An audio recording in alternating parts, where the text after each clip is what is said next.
Protesto de alguns, transtorno para milhares. Continua a preocupação dos usuários do transporte coletivo da capital com a possibilidade de novas paralisações. O desembargador do Tribunal Regional do Trabalho determinou hoje que seja garantida a frota mínima em casos de greve ou paralisação. E a polícia continua investigando o atropelamento de uma mulher durante a manifestação de populares contra a mobilização dos cobradores e motoristas.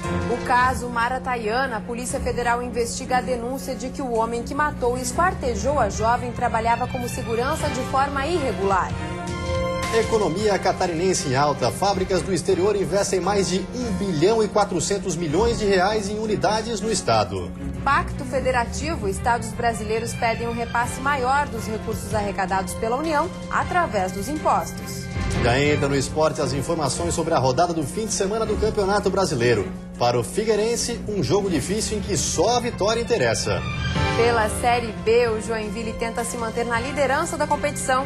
Já o Avaí busca a vitória para encostar no G4. O Band Cidade desta sexta-feira já está no ar.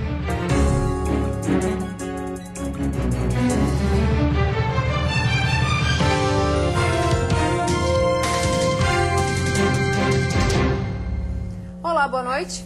Boa noite. O inquérito da morte da jovem Maratayana está na reta final. A Polícia Federal também entrou no caso e vai investigar a ligação do assassino, confesso, com uma empresa de segurança. Ele estava com o credenciamento vencido há 3 anos e, portanto, não poderia trabalhar na área.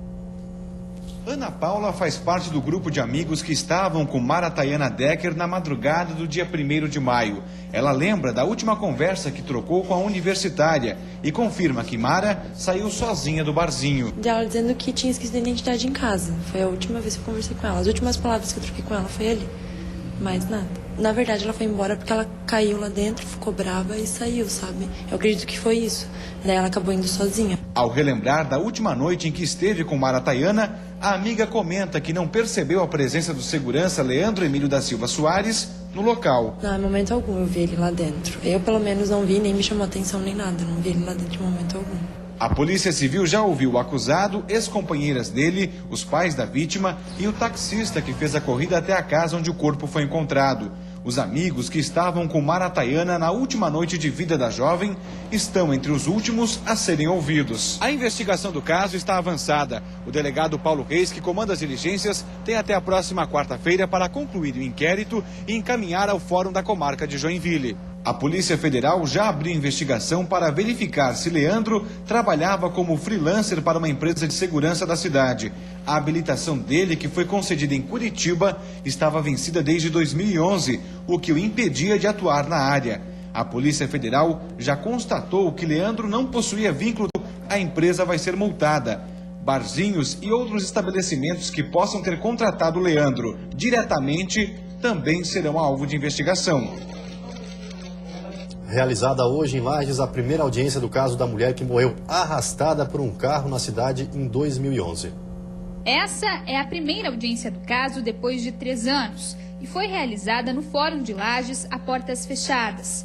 Valdirene de Souza, de 23 anos, foi morta após ter o corpo arrastado por um carro nesta avenida, no bairro da Penha. O motorista, Neuci Marcelino de Jesus, fugiu sem prestar socorro. Segundo o juiz, a demora da justiça para resolver o caso foi por causa da investigação policial. O inquérito policial permaneceu muito tempo, muito mais até do que prevê o Código de Processo Penal na delegacia de polícia. E o processo retornava, o Ministério Público requeria diligências, retornava e assim foi. Até que foi concluído o inquérito. Essa investigação levou mais de ano. No momento do crime, de acordo com a polícia, Neuci estava embriagado. Ele foi preso, mas pagou fiança e responde o processo em liberdade. A mãe de Valdirene está impaciente e teme que a justiça não seja feita. Então você fica assim com aquela dúvida, vão fazer justiça ou não vão? A família espera a justiça. A família espera a justiça, né? Mas você tem que esperar pelo juiz, só o juiz pode decidir o que é melhor, né, e o que vai ser feito. E você tem que aceitar. Cerca de 10 testemunhas foram ouvidas pelo juiz. Neuci é acusado de homicídio e tentativa de homicídio. Além dele, outros 3 homens estavam no carro e foram acusados de omissão de socorro. Crimes no trânsito estão alarmando a população. No mês passado, em Rio do Sul, um caso parecido. Maristela Stringini, de 40 anos, teve o corpo arrastado por cerca de 800 metros, depois que a moto em que estava com o noivo foi atingida por este carro. Maristela já passou por 8 cirurgias reparadoras. Com um acidente grave, ela teve ferimentos em todo o corpo, com perda total de um seio e 90% do outro. O motorista do carro, Júlio César Leandro, de 21 anos, está preso e vai responder por dano, lesão corporal e tentativa de homicídio. Casos de brigas entre menores têm se tornado cada vez mais comuns. A exposição tem ficado mais evidente com a divulgação de vídeos das brigas na internet. O caso mais recente vem do norte do estado. 2 adolescentes aparecem aos tapas enquanto colegas filmam a cena e se divertem. No vídeo, as 2 adolescentes aparecem já no chão. Elas trocam chutes, socos e resolvem as desavenças de maneira primitiva. Ao redor, a plateia só assiste e parece se divertir. Uma das testemunhas registra tudo com a câmera de um celular. Eu gravei tudo, velho, desde o começo, velho. Eu gravei, velho. A briga só é interrompida quando uma das garotas é arrastada pelos cabelos. Mesmo com restrições de visualização, o vídeo original já foi visto por quase 1000 pessoas na internet. Apesar das cenas de violência, nenhum boletim de ocorrência foi registrado aqui na Delegacia da Mulher e de Proteção à Criança e Adolescente de Jaraguá do Sul. Ainda que em algumas situações como essas fiquem sem registro, a delegada revela que houve aumento de 40% desses casos na comparação com o ano passado. As brigas entre garotos são mais comuns, porém, o número de meninas envolvidas tem crescido consideravelmente. Os conflitos ocorrem sempre por motivos fúteis. Briga entre namorados, disputa, de pessoas que estejam interessadas, envolvendo aí, muita vaidade e intolerância nessas discussões. Cenas que têm se tornado cada vez mais comuns na internet. No ano passado, um caso semelhante foi registrado em Joinville. Uma adolescente foi agredida pela outra na saída de uma escola em plena luz do dia. Os socos também foram registrados e divulgados. Em 13 Tilhas e em Caçador não foi diferente. O conteúdo dos vídeos é o mesmo. Jovens que são filmadas enquanto brigam e parecem divertir quem está ao redor. A delegada explica que, nesses casos, os menores podem responder por ato infracional e que a pena aplicada varia de acordo com a gravidade das lesões provocadas. Pode ensejar desde uma advertência até reparação de danos, liberdade assistida ou até mesmo internação, em últimos casos, adolescentes, que pode variar entre 6 meses e 3 anos. E a seguir, Justiça determina a frota mínima durante as paralisações de ônibus em Florianópolis. Mesmo assim, o clima é de incerteza entre os usuários. Hoje, a polícia divulgou novas imagens mostrando o atropelamento durante o protesto de populares ontem.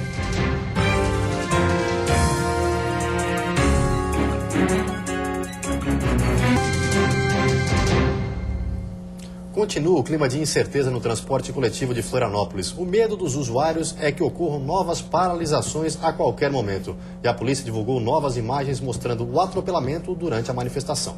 Neste ponto, são 14 vagas de táxi, mas nenhum carro está disponível.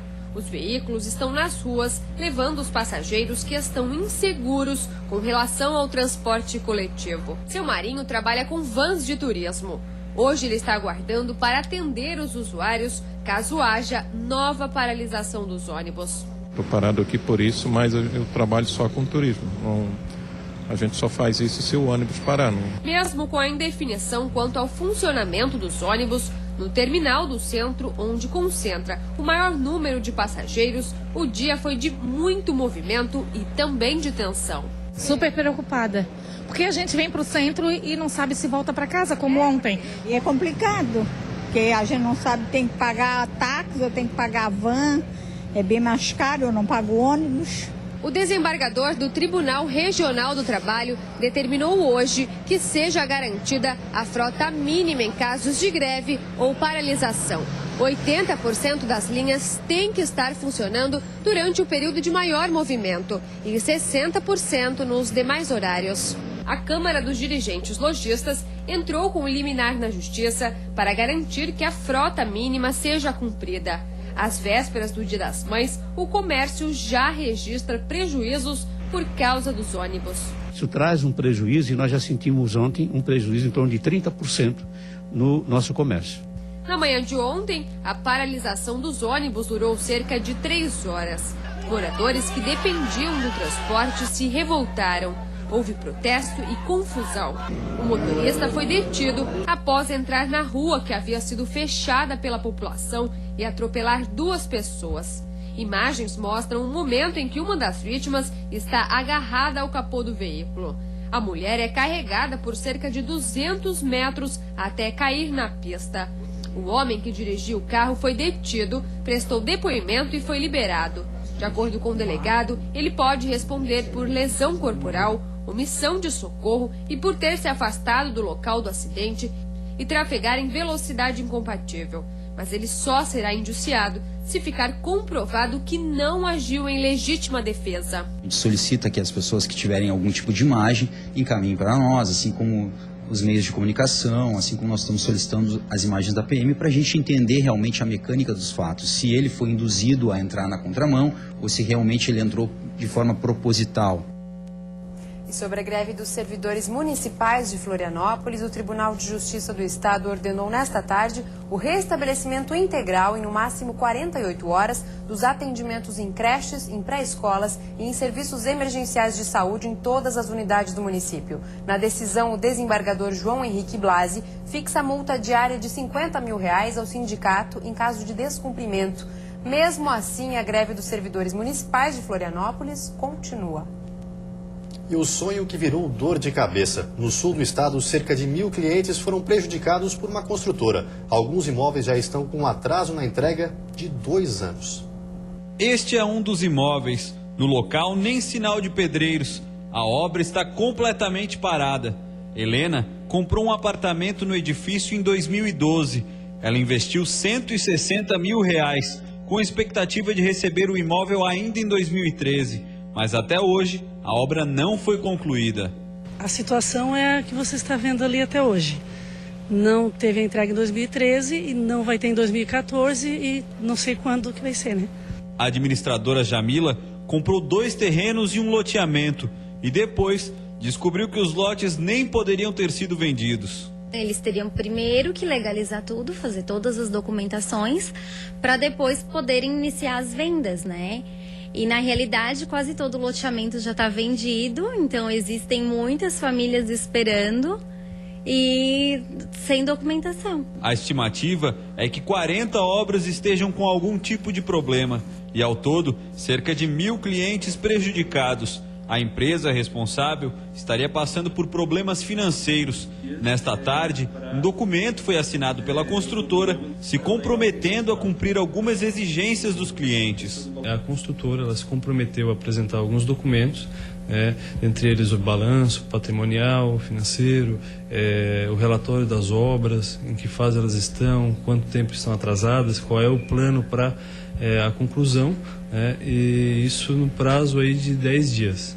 A empresa informou que está negociando com um grupo de investidores e que em 60 dias poderá retomar as obras que estão paradas. Poderia ter investido em outro apartamento, em outro imóvel, de outra construtora, poderia estar usufruindo dele há 1 ano, né?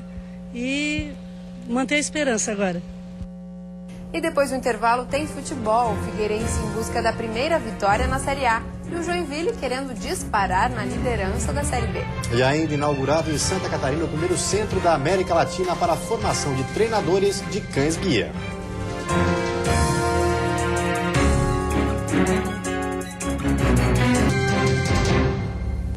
Foi inaugurado hoje o primeiro centro de formação de treinadores de cães-guias da América Latina. O curso de pós-graduação será ministrado em Camboriú pelo Instituto Federal de Santa Catarina. Uma luz se acendeu para os deficientes visuais do Brasil. Uma iniciativa pioneira no país deve trazer mais autonomia aos cegos. Maria Aparecida é uma das alunas do curso de formação de treinadores de cães-guia. Ela viajou do Espírito Santo ao litoral catarinense em busca da profissionalização na área. Depois de formada, ela deve voltar para a sua região e repassar o conhecimento que adquiriu. Nós temos colegas de Minas Gerais, de Goiás, de Sergipe, do Amazonas e de Santa Catarina. A ideia da criação do centro de treinamento e do curso de especialização surgiu da necessidade de formação de novos cães-guia no Brasil, devido à dificuldade de se encontrar treinadores. Até então, a maneira mais rápida de se conseguir um cão já treinado era importando o animal dos Estados Unidos. O problema disso era o custo, cerca de R$60 mil. O curso é o primeiro da América Latina e deve servir de referência para a criação de outros 6 centros distribuídos pelo país. Hoje nós temos aproximadamente 3 milhões de pessoas cegas e que de uma certa forma são invisíveis para a sociedade, né? Essas pessoas invisíveis para a sociedade ficam em casa, assistidas pela família ou não, e que de posse de um cão, elas conhecem a realidade regional, o seu município. Sem sombra de dúvida, o cachorro treinado e o cego que também passa por um processo de treinamento, passa a conviver com a sociedade de uma maneira mais harmoniosa. O treinamento de cães-guia é um processo longo e caro. Os cães chegam ao centro aos 45 dias de vida, depois de um criterioso processo de seleção. Eles só estarão prontos para integrar a rotina de um cego após 2 anos de exercícios e adaptações. Em Camboriú, 48 animais estão em treinamento e devem ser entregues aos deficientes visuais de forma gratuita a partir de setembro deste ano. Se o cão é amigo do homem, do caso do deficiente visual, é um amigo muito mais incondicional, porque ele está prestando serviço ali 24 horas se tu precisar dele. Fim de semana de temperaturas mais baixas em Santa Catarina. O sábado vai ser de tempo seco, com nevoeiros ao amanhecer. No decorrer do dia, sol entre nuvens, com possibilidade de chuva fraca, principalmente no litoral norte e Vale do Itajaí. A temperatura mínima fica em 0 grau na Serra e a máxima em 22 no sul, Vale do Itajaí e norte do estado. No Planalto Norte, mínima de 8 e máxima de 18 graus. Na Grande Florianópolis e Oeste, máximas entre 20 e 21 graus. E no domingo o sol aparece, mas pode chover no início e fim do dia. E agora vamos de futebol. Pela Série A, uma rodada em que apenas a vitória interessa para os 3 times catarinenses. Confira como serão os confrontos. O Criciúma, 13º colocado com 3 pontos, joga amanhã às 9 da noite contra o Botafogo lá no Rio de Janeiro. O Tigre, que vem de uma vitória contra o Figueirense, não vai contar com Paulo Baier, que está contundido. No lugar dele entra Wellington Bruno. Mas Cortez, que se consagrou no time carioca, está confirmado. No domingo, às 4 horas da tarde, a Chapecoense enfrenta o Grêmio de Porto Alegre na Arena Condá. O Verdão, na 17ª posição com apenas 1 ponto, precisa vencer para não voltar à zona do rebaixamento. O técnico Gilmar Dalpozo aposta na mesma formação do último jogo. Também no domingo, mais às 6h30 da tarde, o Figueirense, lanterna do campeonato, pega o Santos em Londrina, no Paraná. Além de ter perdido as 3 primeiras partidas no Campeonato Brasileiro, o Alvinegro também foi derrotado pelo Bragantino no jogo de ida pela Copa do Brasil, que deixou a equipe sob pressão da torcida. Para o jogo contra o Peixe, poucas mudanças. Na frente, continuam Everton Santos e Ricardo Bueno, que ainda não marcaram na Série A. O Joinville é o melhor time catarinense no Campeonato Brasileiro. Depois de ganhar os 3 pontos do jogo contra a Portuguesa, o Jack agora pode disparar na tabela da Série B.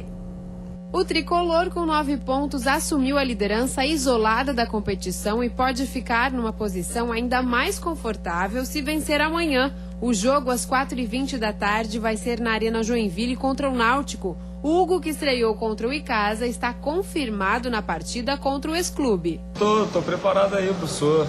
Vem tentando buscar a melhor formação, a melhor forma de jogar para a equipe. Me utilizou nos treinos durante a semana e tô confiante. Se eu conseguir fazer o gol no sábado contra o Náutico, eu vou comemorar. Também às 4h20 da tarde deste sábado, o Avaí encara o Sampaio Corrêa, em São Luís do Maranhão. O Leão da Ilha está na 14ª posição com 3 pontos, mas se vencer pode se aproximar do G4. Pensando nisso, o técnico Pingo vai usar praticamente a mesma formação do jogo contra o Vila Nova, quando o Avaí venceu por 1-0. E a seguir, mais investimento em Santa Catarina. A empresa italiana que fabrica novo modelo de carrocerias para transporte de animais está sendo instalada no Oeste. E ainda realizado em Florianópolis o primeiro debate nacional do Pacto Federativo, que pede mais recursos federais para os estados.